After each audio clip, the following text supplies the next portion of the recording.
subtle energy. Right, so if we think about yoga, we look at today's yoga, it's very much based on physical movement in modern society. And it's asana. We talk about asana and moving the body, but actually what that does, it moves the prana, it moves the physiology of the body. The anatomy is only moved by physiology, by action and movement, so we've got muscles, but without blood and nutrients, the muscles don't do anything. Without movement, and prana is about movement. And so when we look at subtle energetics of Dhru Yoga particularly, then we're looking at the subtle energy within each movement that we undertake, and particularly sequences. We're very fond of sequences. We are. So let me move forward. There's I've just said this, prana being the life force of the universe. There's an amazing scripture called the Prashan Upanishad, and it's a very, very old scripture, and it talks about it talks about prana. Actually, the whole thing is about prana, but there's these 6 students, and I'm hoping there's more students on this course, but there's these 6 really yearning students, want to know about the life, they want to know about the universe, they want to know about how we work and things like that. So there's this sage called Pippalada, and Pippalada, he gives them a bit of a task. He says, come and stay with me, be under my tutelage for a year, and I'll answer your questions. And the first question is, what is the life force of the universe? What is it that keeps us going? And so in this Upanishad, this is you've probably heard of the Upanishads. They're the cream of the Vedas. They're where things get I think you can really feel what people who are trying to say back in the old days when they encapsulate it in a poem. And this for me is a very special poem, because this is what prana is. Prana is, it burns like fire. If you've ever been near a fire, it gives off a lot of energy. It shines as the sun. It's all the light that vibrates around us. It couldn't be there without prana, the sun.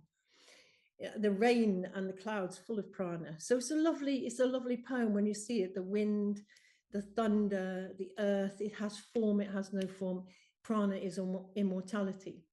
And this for me was an incredible poem, because we categorize as human beings what it is. What is it? We compartmentalize. We don't realize actually this life force is the reason that we're breathing, is the reason you're here with us now, is the reason that the universe, we're able to discover about the universe because of the movement of prana. So when we discover something that special, that precious, when we realize that we're all part of this incredible universe, we suddenly realize every thought and every action that we have changes every other molecule in the universe. So we're thinking now, and I would say it depends what you're thinking, but it doesn't matter what you're thinking. Whatever you're thinking, the universe is responding to those thoughts, because your thoughts are pranic. Everything you do has got this energy flow. So if you imagine, and this is where I think my brain starts to get addled, is that I think something and the far reach of the universe changes because of it. And you think, how can that be? But every molecule in the universe responds to every other molecule, and you're no different. Does this make sense to you, that we're all part of something rather amazing? And then so when I first started learning Dhru Yoga back in the 1700s, and I was still like back in the days before it was well known. It was probably one of the first 20 yoga Drew yoga teachers in the country, really. I think it's probably something like that. Nana's nodding, thinking, yeah, she's that old. We learned all about subtle energy. It was one of our main things, and Nana will share this when we're looking at one of our very, very beautiful energy sequences. So we learned far more about subtle energy than we can do it when there's a small group of people. You can learn a lot more when there's a big group. But one of the things that really sort of gripped me was how we can really change our state, our energy state, through movement.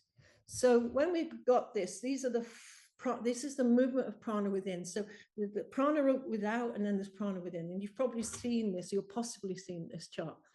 And this is the movement of prana in the body. Now, these are amazingly beautiful Sanskrit words, and they mean, the first one, I'm going to go from the bottom up, which is the best way to go from the bottom up. It is apana, which is about letting go. And this part of the body represents apana, and it's about letting go. Now, on a very physical level, you can understand why that is, you know. But on another level, when you breathe out, apana is released from your body. When you breathe out, you let go, depending on how good you are at letting go. Then samana means same. It actually means to assimilate, which means to understand. It's to really begin to take in food or information and make sense of it. So assimilation. So even the food that you take in, the liver has to make sense of it.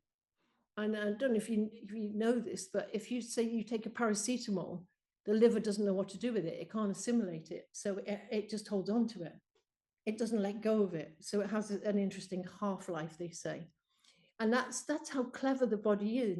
It is on a physical level. The liver goes, I don't understand that.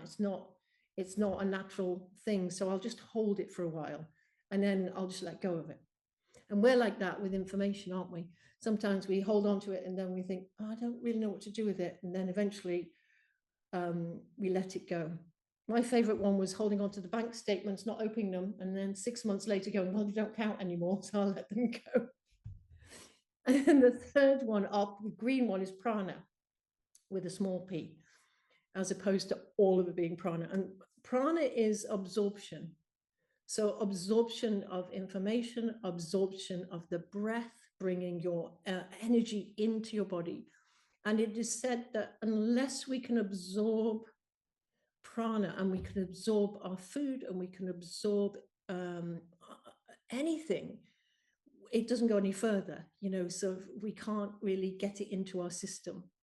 And they say in Ayurveda that you need water in order to absorb, digest food. You need a certain environment. And for me, Drew Yoga sequences, and particularly subtle energy course, helps to develop the right environment to absorb, to assimilate, and to let go all that's not needed. Then moving up to the blue, which comes up to the head and down the arms, it does come down the legs as well a little bit, is Udana, which is that expression of prana. And that means that's how, if you look at cell division, you absorb, it assimilates, and it expresses it. It separates, and it creates a new cell. And expression is the food comes around the body, and it nurtures and feeds and expresses itself throughout the body. But it's really important for movement, Udana, because you move your arms and legs around. You know, when you're doing yoga, your arms and legs are doing a lot of things. So Udana is quite powerful and quite strong. And the fifth one up the top is called Vyan. It's like this little beautiful purple thing all around us. And that's about connection, of connecting all that is without and all that is within, in a way. It's like circulation. So it's the thing that helps us to free ourselves from things that hinder us and block us in our life. So when prana in the body is flowing freely, these expressions, these particular, they're called internal prana vayus, they are flowing in balance. Okay, they're in balance, and quite often I think they're out of balance for us, and that's why yoga is like amazing, because it brings it back into balance. And in this course, which I think is like, I'm very excited about this course. I'm always excited about things, but this course I'm very excited about, because this for me encapsulates how to work with these pranas and how to work with them in a beautiful and a really effective way. Okay. So when we're looking at I'm just going to go back one. When we're looking at the prana vayus, as we say, the weekend one is how we take our energy block release sequences 1, 2, and 3, which I know you all know, you've all done on your course, and we add these prana vayus, this amazing these methods to actually working with these sequences in such a way that you'll really deepen your practice. So we awaken your awareness of the prana vayus within. The prana vayus are there, so it's not, we don't have to awaken the prana vayus, we awaken your awareness to it by the way we teach them. It's such a beautiful thing. And then on the second weekend, we look at the chakras. Nobody's heard of the chakras, have they? No, none of you. No, you're all like looking at me going, no. Vessel is going, no, we didn't. So the chakras are those points of energy within the body, vortices. They're actually incredible centers of power. And on the second weekend, we look at these energy sequences that we've got, particularly a chakra cleansing sequence, and a sequence that Nana's going to share with you in a minute that we'll look at in greater detail on the weekend. And this is where we work with the chakras themselves. And we'll even work with something like energy block release 1 in a very different way, in a very beautiful way, to activate those centers within and create a deeper understanding of why these energy centers are powerful, and how we can, I think, how you can access the world within by using these sequences, by working with these centers. We often think we know the chakras, but actually I've been practicing yoga for a long time, and I have to say that sometimes I awaken, I do something and I think, oh, that's another level that I haven't even discovered yet about the chakra centers.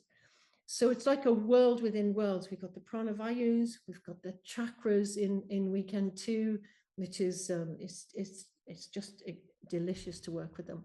And the third weekend is the koshas. And I know you know the koshas as well. I know you've worked with the koshas a little bit. And often we talk about the koshas being about how we approach teaching.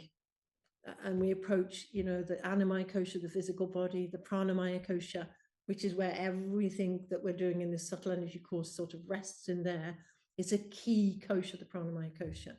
How we work with the emotional body, the mind, the wisdom body, and the bliss body. But each of those koshas is also it takes a lifetime, I think, to explore them the way that we're going to explore them.